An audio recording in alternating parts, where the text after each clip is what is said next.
नाजरीन, मैं हूँ बिस्मिल्लाह आफ्ताब आलम। आप देख रहे हैं उर्दू हिंदी नॉलेज चैनल। आइए, जो सीरीज़ चल रही थी उसी में आज बात करेंगे यूजीसी नेट जेआरएफ का जो जनरल पेपर है उसकी यूनिट नंबर जो 10 है, भारत की उच्च शिक्षा व्यवस्था जो है उससे संबंधित प्रश्न आते हैं उन पे बात करेंगे। और जो लिमिटेड क्वेश्चन है उन पे बात मुझको करनी है। पूरी यूनिट में सिर्फ 100 सवा 100 क्वेश्चन हैं जो आपके काम के हैं। बाकी तो सभी जो है बहुत सारा मटेरियल है, आप कहाँ तक उसको पढ़ेंगे। आज का पहला प्रश्न ही देखिए। 1781 में मुस्लिम कानून की शिक्षा के लिए कोलकाता में मदरसे की स्थापना किसने की थी? यानी जो मुस्लिम शिक्षा है, कानूनी शिक्षा है, जो धार्मिक शिक्षा है, उसको देने के लिए मदरसा जो कोलकाता में खोला था, किसने इसकी स्थापना की थी? तो वार्न हेस्टिंग का नाम आपको याद रखना है, यहाँ से आपका आंसर हो जाएगा। इसके बाद में अगला सवाल अगला है कि जोनाथन डंकन द्वारा हिंदू दर्शन और कानून व्यवस्था के लिए संस्कृत कॉलेज की स्थापना किस शहर में की गई थी? तो हिंदू दर्शन जो कानून व्यवस्था है उसके लिए संस्कृतिक कॉलेज खोला था इन्होंने, ये आपको याद रखना है। बनारस जो शहर है वहाँ इन्होंने ये कॉलेज खोला था। अगला प्रश्न है और बहुत अच्छा प्रश्न है कि ब्रिटिश सरकार चार्ट एक्ट भारत में किस सन में आया? तो ब्रिटिश सरकार के द्वारा चार्ट एक्ट आया है 1813 में। आपको पता होना चाहिए। 4 ऑप्शन इसलिए नहीं दिए जाते हैं क्योंकि टाइम ख़राब होगा। अगला सवाल देखिए कि वर्ष 1817 में ब्रिटिश सरकार द्वारा कोलकाता में प्रेसिडेंसी कॉलेज की स्थापना की गई थी। इसका वर्तमान नाम क्या है? तो 1817 में जो प्रेसिडेंसी जो है कॉलेज की स्थापना हुई उसका वर्तमान नाम है प्रेसिडेंसी विश्वविद्यालय, और ये नाम इसका जो है 2010 में रखा गया है, यहाँ से आपको याद रखना है। अगला प्रश्न है कि लॉर्ड मैकाले ने अपनी रिपोर्ट प्रथम बार शिक्षा पर किस सन में दी? तो लॉर्ड मैकाले ने अपनी रिपोर्ट दी थी 1835 में। 1835 में शिक्षा पर प्रथम रिपोर्ट दी गई है ब्रिटिश सरकार के लॉर्ड मैकाले के द्वारा। अगला प्रश्न है सरकारी नौकरियों के लिए, बहुत अच्छा प्रश्न है, सरकारी नौकरियों के लिए 1837 में किस गवर्नर जनरल ने अंग्रेजी शिक्षा को अनिवार्य कर दिया? तो वो गवर्नर जनरल लॉर्ड विलियम हैं जिन्होंने प्राथमिक शिक्षा में, प्राथमिक और माध्यमिक और प्राथमिक जो शिक्षा थी उसमें शिक्षा अंग्रेजी अनिवार्य कर दी थी भाषा। और सरकारी नौकरियों के लिए, अगर सरकारी नौकरी में जाना है तो प्राथमिक और बेसिक जो एजुकेशन है वो आपकी अंग्रेज़ी भाषा में होनी चाहिए। अगला प्रश्न है कि 1835 की लॉर्ड विलियम की शिक्षा नीति, वही जो शिक्षा नीति जो एजुकेशन में अंग्रेजी अनिवार्य की है, उस शिक्षा नीति और उसका नाम अन्य किस नाम से जाना जाता है उस शिक्षा नीति को? तो लॉर्ड विलियम की जो नीति थी उसको घुसपैठ नीति के नाम से भी जाना जाता है। अगला प्रश्न है कि 1837 में अंग्रेज़ी शिक्षा अनिवार्य की गई थी, लेकिन शिक्षा की व्यवस्थाओं में कैसी व्यवस्था थी ये अंग्रेजी शिक्षा की? तो अभी मैंने बात की थी कि प्राथमिक और माध्यमिक शिक्षा में ही सिर्फ अंग्रेजी अनिवार्य थी, उच्च शिक्षा में नहीं। भारत में उच्च शिक्षा के विषय में 1854 में स्थापित कौन सी नीति थी? तो 1854 में जो नीति आई वो गुड डिस्पैच था, ये घोषणा पत्र था वुड का, और ये वुड डिस्पैच नीति से कहा गया है। ये वही नीचे प्रश्न भी देख लीजिए, वुड घोषणा पत्र किसको कहा जाता है? तो बहुत आसान प्रश्न है। चार्ल्स वुड जो हैं उन चार्ल्स वुड डिस्पैच ने गवर्नर जनरल लॉर्ड डलहौजी को जो पत्र लिखा था उसको जो है वुड का घोषणा पत्र कहा जाता है।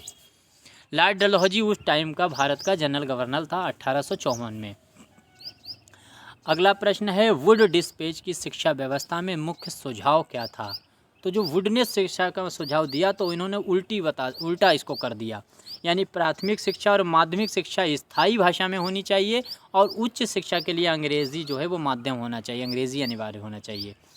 पहले क्या था, लॉर्ड जो विलियम था, विलियम ने ये कर दिया था कि जो माध्यमिक और प्राथमिक शिक्षा है उसमें सरकार अंग्रेज़ी शिक्षा अनिवार्य कर दी।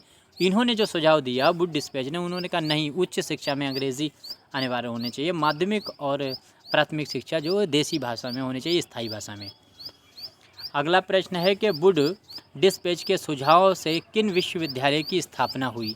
ये बहुत इंपॉर्टेंट है और कई बार पूछा गया। भारत के पुराने जो है मध्यकाल के विश्वविद्यालय, कोलकाता विश्वविद्यालय 1857, मुंबई विश्वविद्यालय 1857 और मद्रास विश्वविद्यालय 1857।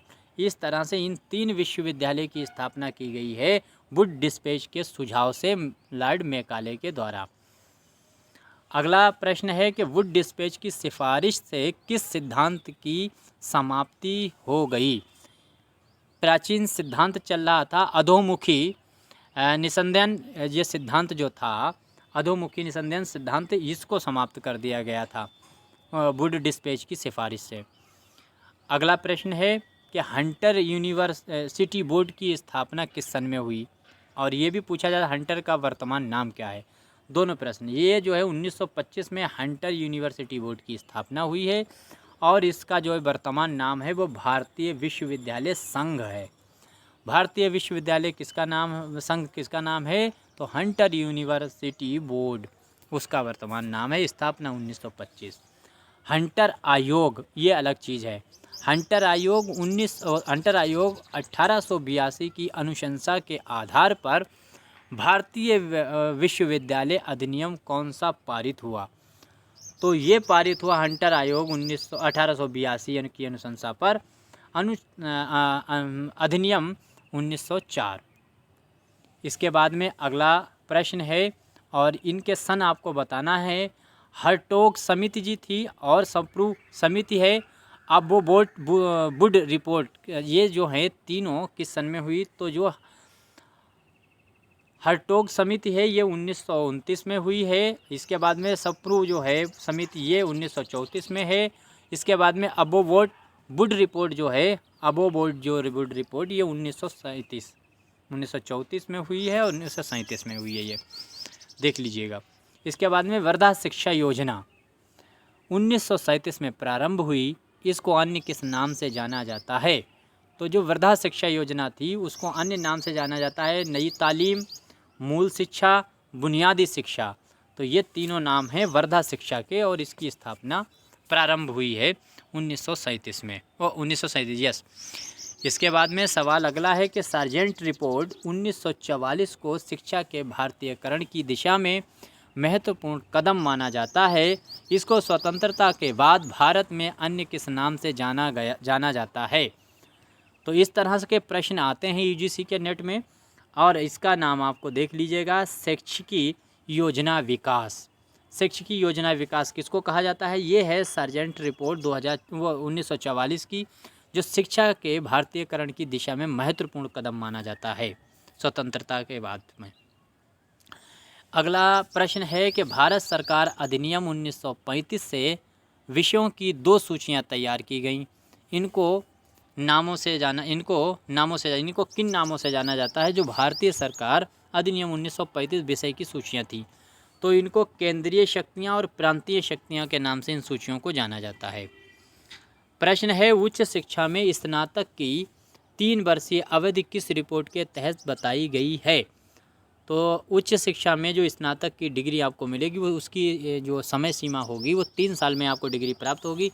ये किसकी रिपोर्ट के तहत बताया गया है? तो ये है सार्जेंट रिपोर्ट 1944 ही, बीए की डिग्री के बारे में। अगला प्रश्न है कि विश्वविद्यालय शिक्षा आयोग 1948 में राधा कृष्ण की अध्यक्षता में स्थापित हुआ। इसको अन्य किस नाम से जाना जाता है? तो सबसे पहला शिक्षा का भारत का आयोग जो माना गया वो राधा कृष्ण की अध्यक्षता में विश्वविद्यालय आयोग माना जाता है, विश्वविद्यालय शिक्षा आयोग। और ये जो है इसको विश्वविद्यालय आयोग भी कहा जाता है। ग्रामीण विश्वविद्यालय और अखिल भारतीय शिक्षा आयोग की स्थापना करने का सुझाव किस आयोग ने दिया? तो ग्रामीण विश्वविद्यालय और अखिल भारतीय शिक्षा आयोग की स्थापना का सुझाव दिया गया है विश्वविद्यालय शिक्षा आयोग के द्वारा, जिसके अध्यक्ष प्रथम थे राधाकृष्ण। प्रश्न है कि माध्यमिक शिक्षा आयोग 1952 की स्थापना किसकी अध्यक्षता में हुई? ये भी बहुत इम्पोर्टेंट क्वेश्चन है। तो माध्यमिक शिक्षा आयोग जो था वो 1952 का, इसकी अध्यक्षता किसकी अध्यक्षता में हुआ? तो ये हुआ है लक्ष्मण स्वामी मुदालियर की अध्यक्षता, इसे मुदालियर आयोग भी कहा जाता है। तो माध्यमिक शिक्षा आयोग या मुदालियर आयोग एक ही चीज़ है। माध्यमिक शिक्षा के लिए मुदालियर कमीशन का गठन कब हुआ? 1955 में। कमीशन का गठन कब हुआ है? 1955 में। और इसके जो है स्थापना कब हुई है? तो 1952 में। ये याद रखिएगा। माध्यमिक शिक्षा आयोग का सुझाव क्या था? यही माध्यमिक शिक्षा जो मुदालियर आयोग है इसका था वस्तुनिष्ठ परीक्षा पद्धति को अपनाने की सलाह। तो जो ऑब्जेक्टिव क्वेश्चनों की परीक्षा होनी चाहिए उसको अपनाने की सलाह किसने दी है? तो माध्यमिक शिक्षा आयोग या मुदालियर आयोग का सुझाव है ये। अगला है प्रश्न, भावनात्मक एकता समिति 1961 किसकी अध्यक्षता में स्थापित की गई? तो डॉक्टर संपूर्णानंद की अध्यक्षता में स्थापित की गई। हिंदी के विद्वान हैं ये। तो भावनात्मक एकता समिति 1961, अध्यक्षता डॉक्टर संपूर्णानंद। राष्ट्रीय शिक्षा आयोग 1948 को और किस नाम से जाना जाता है? तो कोठारी कमीशन के नाम से जाना जाता है राष्ट्रीय शिक्षा आयोग। ये भी याद रखिए, ये डबल नाम है, बहुत कन्फ्यूज़न पैदा करते हैं। आप वीडियो 2 बार देखिएगा, 3 बार, आपको सब क्लियर हो जाएगा। इनको तो रटना ही पड़ेगा। इसके बाद में अगला प्रश्न देखिए, प्रश्न नंबर 29 है IEC।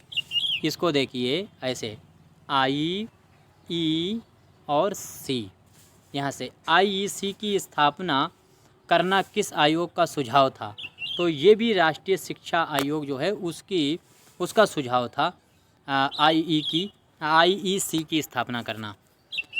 अगला प्रश्न है कि राष्ट्रीय शिक्षा आयोग के सुझाव अनुच्छेद 45 के तहत निःशुल्क शिक्षा अनिवार्य करने की आयु सीमा क्या थी?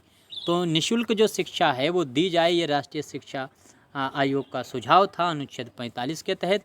तो इसमें इन्होंने 6 वर्ष से 14 वर्ष के बालकों की शिक्षा को मुफ्त शिक्षा करने के लिए कहा था, सुझाव दिया। प्रश्न है, शिक्षा क्षेत्रीय भाषाओं के आधार पर हो, यह किस समिति के द्वारा कहा गया? तो ये शिक्षा जो है क्षेत्रीय भाषाओं के आधार पर हो, यह किस समिति के द्वारा कहा गया? दोनों बातें समझ लीजिए। यह बात तो कही गई है त्रिभाषीय सूत्र स्थापना 1968। तो त्रिभाषीय सूत्र जो है उसके द्वारा ये 1968 में कहा गया कि शिक्षा क्षेत्रीय भाषाओं के आधार पर हो, ये समिति के द्वारा कहा गया। और यही बात कहा गया है, अगर मध्य में पूछा जाए अंग्रेज़ी शासन में कि उच्च शिक्षा और जो है प्राथमिक शिक्षा और मध्य शिक्षा अंग्रेजी भाषा में होनी चाहिए, या स्थायी भाषा में होनी चाहिए, तो ये वुड डिस्पैच जो घोषणा पत्र है उसमें कहा गया है। अगला है, कोलकाता विश्वविद्यालय आयोग को और किस नाम से जाना जाता है? तो ये सेडलर कमीशन 1917 के नाम से भी जाना जाता है। सेडलर कमीशन किसे कहा जाता है? तो कोलकाता विश्वविद्यालय आयोग को। प्रथम राष्ट्रीय शिक्षा नीति कब घोषणा की गई? तो प्रथम भारत की स्वतंत्रता की राष्ट्रीय शिक्षा नीति थी 24 जुलाई 1968। यहाँ से याद रखिएगा 68 जो है। और एक चीज़ याद रखिए कि प्रथम राष्ट्रीय शिक्षा नीति ने कक्षा की कौन सी व्यवस्था पद्धति अपनाई? तो इन्होंने 10+2+3 यानी 10वीं पास होना चाहिए, फिर 2+2 12वां और +3 स्नातक की डिग्री। अब शिक्षा नीति, नई शिक्षा नीति की ये पद्धति क्या हो गई है ये भी देख लीजिए। नई शिक्षा में जो कक्षा की व्यवस्था है वो कर दी गई है, आपको याद रखना है 5, 3, 3 और फिर 4, ऐसे याद रखिए 5, 3, 3, 4। अब ये व्यवस्था है। कोठारी आयोग को ध्यान में रखकर दूसरी राष्ट्रीय शिक्षा नीति कब बनी है? तो दूसरी, पहली आपको 68 में और दूसरी 86 में, जो अभी तक चल रही थी। अब नई शिक्षा नीति 2020 से शुरू होगी। आने वाले समय का मानवाधिकार पत्र किस राष्ट्रीय शिक्षा नीति को माना गया है? तो ये माना गया है दूसरी राष्ट्रीय शिक्षा नीति 1986। यहाँ पे शायद कुछ छूट गया है। आने वाले समय का मानाधिकार यह होगा शायद, पत्र किस राष्ट्रीय शिक्षा नीति को माना गया है, इसको देख लीजिएगा एक बार। तो दूसरी राष्ट्रीय शिक्षा नीति 1986। राष्ट्रीय शिक्षा नीति कार्य योजना की स्थापना कब हुई है? तो ये 1992। अलग अलग चीज़ है, राष्ट्रीय शिक्षा नीति अलग है, राष्ट्रीय शिक्षा नीति कार्य योजना कब? तो 1992। इसके बाद में आचार्य राममूर्ति समीक्षा समिति की स्थापना कब हुई? तो ये 1990 में हुई है, आचार्य राममूर्ति समीक्षा समिति की स्थापना। अच्छा, एक बात अब फिर से मैं कहना चाहूँगा कि भारत की प्रथम राष्ट्रीय शिक्षा नीति जो थी वो 1968 में लागू की गई। दूसरी राष्ट्रीय शिक्षा नीति 1986 से शुरू हुई और जो 34 साल तक अभी तक चलती रही। अब तीसरी इस समय पर राष्ट्रीय शिक्षा नीति लागू हुई है जो 2020 से शुरू हुई है, वो पूर्ण रूप से 2030 तक लागू हो पाएगी। उम्मीद करता हूँ सारी बात, तीनों क्वेश्चन समझ में आए होंगे। अगला प्रश्न है, जनार्दन रेड्डी समिति की स्थापना कब की गई? तो जनार्दन रेड्डी समिति की स्थापना 92 में हुई। प्रश्न है, राष्ट्रीय शिक्षा परिषद NCTE, यहाँ देखिए NCTE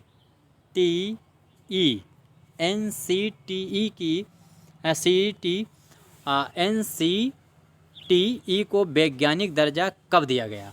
तो इसको वैज्ञानिक दर्जा दिया गया है 1993 में। इसके बाद में गणनाम समिति की स्थापना कब हुई? तो गणनाम समिति की भी 1993 में हुई। ये बातें दोनों याद रखिए, 1993 में गणनाम समिति और राष्ट्रीय शिक्षा परिषद को दर्जा मिला। इसके बाद में लिंग दोह समिति 2006 की स्थापना किस उद्देश्य के साथ की गई थी? तो लिंग दोह समिति जो थी 2006 की, उसकी स्थापना, इसका उद्देश्य था छात्र संघ जो चुनाव हुआ करते हैं विद्यालयों में, महाविद्यालयों में, उनमें सुधार, उनमें जो धन व्यय होता है उसको रोकना और बाहुबल जो होता है उससे छुटकारा दिलाना समाज और कॉलेज को। इसके बाद में यशपाल समिति, मोस्ट इम्पोर्टेंट, यशपाल समिति 2009 को और अन्य किस नाम से जाना जाता है? दूसरा नाम जो है इन समितियों का वो ज़रूर याद रहे। तो इसका दूसरा नाम है उच्च शिक्षा के निर्माणीकरण या पुनर्जीव सलाहकार। ये इसके नाम, पुनर्जीवन सलाहकार समझ लीजिए, या फिर नवीनीकरण, उच्च शिक्षा के नवीनीकरण, इस जो है यशपाल समिति का अन्य नाम है। अगला प्रश्न है, किस समिति ने सिफारिश की थी कि विज्ञान में अनुसंधान पर 500 करोड़ रुपए खर्च किया जाना चाहिए? यानी ये बात किस समिति ने सिफारिश की कि अनुसंधान जो रिसर्च की जा रही है उसमें 500 करोड़ रुपए प्रतिवर्ष खर्च होना चाहिए, गवर्नमेंट को करे? तो यह है शर्मा समिति। 500 करोड़ रुपए कितने मांगे? तो शर्मा जी ने मांगे, ऐसे कर समझ लीजिए। आगे है, डॉक्टर अनिल काकोदकर समिति की स्थापना कब हुई? तो अनिल काकोदकर समिति की स्थापना हुई है 2011। प्रश्न है कि यूजीसी ने केबी पावर समिति 2022 की स्थापना किसके लिए? यूजीसी ने कितने मॉडल सुझाए? कहने का मतलब यूजीसी ने केबी पावर समिति 2022 की स्थापना की, इसके लिए यूजीसी ने कितने मॉडल सुझाए? केबी पावर समिति के लिए कितने मॉडल सुझाए हैं यूजीसी ने? तो 4 मॉडल हैं, ये आपको यहाँ से याद रखने हैं। प्रश्न है, मानव संसाधन विकास मंत्रालय का नाम 2020 29 जुलाई नई शिक्षा नीति के तहत बदलकर क्या कर दिया गया? तो इसका अब नाम हो गया है शिक्षा मंत्रालय। मानव संसाधन विकास मंत्रालय का नया नाम। शिक्षा मंत्रालय कितने शीर्ष स्तर के निकायों का उल्लेख करता है? तो ये 6 प्रकार के शीर्ष स्तर के निकायों का उल्लेख करता है, यहाँ से आपको याद रखना। प्रश्न नंबर 50 है, केंद्रीय विश्वविद्यालय में राष्ट्रपति को कौन सी उपाधि प्राप्त है? यहाँ से अब वो प्रश्न शुरू हो रहे हैं जो विश्वविद्यालय में, और जो भारत में कितने प्रकार के विश्वविद्यालय, और विश्वविद्यालय में कुलाधिपति कौन होता है, कुलाध्यक्ष कौन होता है, पारदर्शिक कौन होता है, ये पद हैं यूनिवर्सिटी में, प्रोफेसरों से लेकर के कुलपति, वाइस चांसलर वगैरह के सभी के, उनमें कौन कौन अधिकारी होते हैं, तो उनके पद पता होना चाहिए। इनसे संबंधित प्रश्न पूछ बैठते हैं। भाई आप असिस्टेंट प्रोफेसर बनने जा रहे हैं नेट करके, तो यूनिवर्सिटी में पढ़ाएंगे या महाविद्यालय में, तो कम से कम अपने पदाधिकारी जो ऊपर हैं उनके नाम तो पता होना चाहिए। कौन पदाधिकारी किस पद के लिए है। तो यहाँ से इस तरह से के प्रश्न शुरू होने वाले हैं। पहला ही प्रश्न देख लीजिए, केंद्रीय विश्वविद्यालय यानी सेंट्रल यूनिवर्सिटी में राष्ट्रपति को कौन सी उपाधि प्राप्त है। तो जो सेंट्रल यूनिवर्सिटी होती हैं उन सभी यूनिवर्सिटी का राष्ट्रपति जो है वो कुलाध्यक्ष होता है, उसको कुलाध्यक्ष कहा जाता है। इसका दूसरा नाम कुलाध्यक्ष का जो है परिदर्शक भी होता है। ठीक है, परिदर्शक कौन है? राष्ट्रपति। क्यों है? क्योंकि वो जो विश्वविद्यालय हैं केंद्रीय उनका कुलाध्यक्ष है। इसके बाद में अगला देखिए, मौलाना अबुल कलाम आज़ाद ने 28 दिसंबर 1953 को किस संस्था की औपचारिक तौर पर नींव रखी थी। यहाँ पे गलत लिख दिया, नींव रख दिया, नींव रखी थी, बुनियाद। तो यूजीसी की बुनियाद रखी मौलाना अबुल कलाम आज़ाद, जो भारत के पहले शिक्षा मंत्री हैं, और इन्होंने औपचारिक तौर पर ये है 1953 में इसकी बुनियाद रखी। लेकिन यूजीसी जो है, यूजीसी को भारतीय संसद अधिनियम के द्वारा पारित करके वास्तविक की स्थापना 1956 में हुई। तो वास्तविक स्थापना पूछे तो 1956 में यूजीसी की, और औपचारिक तौर पर पूछे तो मौलाना अबुल कलाम आज़ाद, और इसकी स्थापना जो है वो है 1953। ठीक है, उम्मीद करता हूँ समझ में आई होगी बात।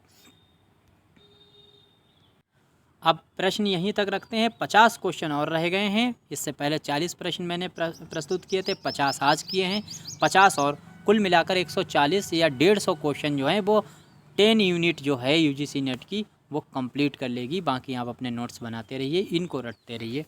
धन्यवाद।